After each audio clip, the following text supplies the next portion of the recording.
ஏதாச்சும் தேவையில்லாத விஷயமா தான் பண்ணிகிட்டு இருப்பீங்க நீங்கிற மாதிரி ஃபில்லருக்கெல்லாம் ஃபில்லர் வைக்கிற மாதிரி தான் சிறகடிக்காசை சீரியலில் இங்கே நடக்கிறது எல்லாமே நடந்துக்கிட்டு இருக்கு. அதுலேயும் முதல்ல வந்து பார்த்திங்க அப்படின்னா இப்போ அந்த முருகன் வித்யா கிட்டக்க காதலை தெரிவிக்கலாம் அப்படின்னு போகும்பொழுது இப்போ அவங்க மீனாவுடைய பாலிசியை ஃபாலோ பண்ணி ஒரு பேப்பரில் எனக்கு பிடிச்சது பிடிக்காதெல்லாம் எழுதி கொடுத்துட்டு அவங்களுக்கு பிடிச்சது பிடிக்காதெல்லாம் எழுதி வாங்கிட்டு இருக்காங்க. வாங்கிட்டு வந்து இப்போ என்ன சொல்கிறாங்க அப்படின்னா வந்து நீங்கள் என்ன பண்ணுவீங்க அப்படின்னா உங்களுக்கு பிடிச்ச மாதிரி நான் மாறிக்கிறேங்கிறாரு. இவர் பிடிச்சவங்களுக்காக மாறிக்கலாம் இல்லைங்கிறாரு.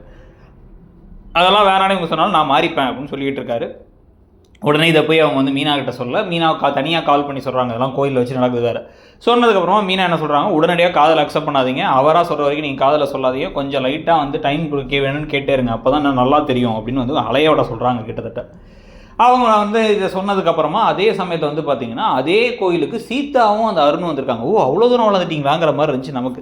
உடனே போய் அர்ச்சனை தட்டு வாங்கிட்டு வரேன்னு சீதா போக பார்த்தா இந்த இன்ஸ்பெக்டருக்கும் இந்த போலீஸுக்கும் இந்த ஒரு கான்ஸ்டபிள் தானே, அந்த கான்ஸ்டபிளுக்கும் இவருக்கும் வந்து நல்லா தெரியும் போல முருகனையும்.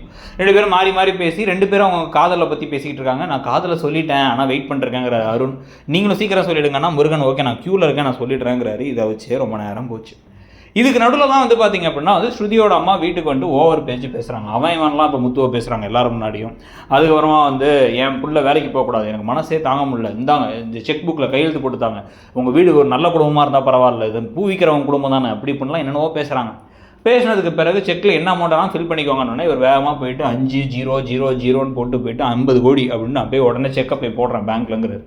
ஐயோ என்ன நினச்சிட்டு இருக்க அப்படின்னா வந்து இப்போ தெரியுதா இவ்வளோ பணத்திமிரோட பேசினா அப்படி தான் பண்ணுவான்னு ஒரு செக்கை கிழிச்சு போட்டு அவங்கள யாரும் கட்டாயப்படுத்தலை, அங்கே போய் பேசுங்க, அதை விட்டுட்டு இங்கே வந்து இது பண்ணாதீங்க, நீங்கள் பேசியிருப்பீங்க அவங்க முடியாததுனால இங்கே வந்து நிற்கிறீங்க அப்படின்னு சொல்லி திட்டி அனுப்பிவிட்டுறாங்க. உடனே அவங்களும் கிளம்பி போயிடுறாங்க. இது எல்லாத்துக்கும் நடுவில் தான் வந்து பார்த்திங்க அப்படின்னா அடுத்த கட்ட கதையாக இப்போ அந்த ப்ரௌன் மணி சிக்கிற விஷயங்கள் நடக்குமா நடக்காதா அப்படின்னு ஒரு ஆங்கிளில் இன்னொரு ட்ராக் ஒன்று ஓட போகுது. இந்த ட்ராக்கை பற்றி நடக்கிற ட்ராக்கெல்லாம் பற்றி நீங்கள் என்ன நினைக்கிறீங்க, இந்த கதை இப்போ எப்படி தான் போகுது, உங்களுக்கு இம்ப்ரெசிவாக இருக்காங்கிறத சொல்லுங்கள்.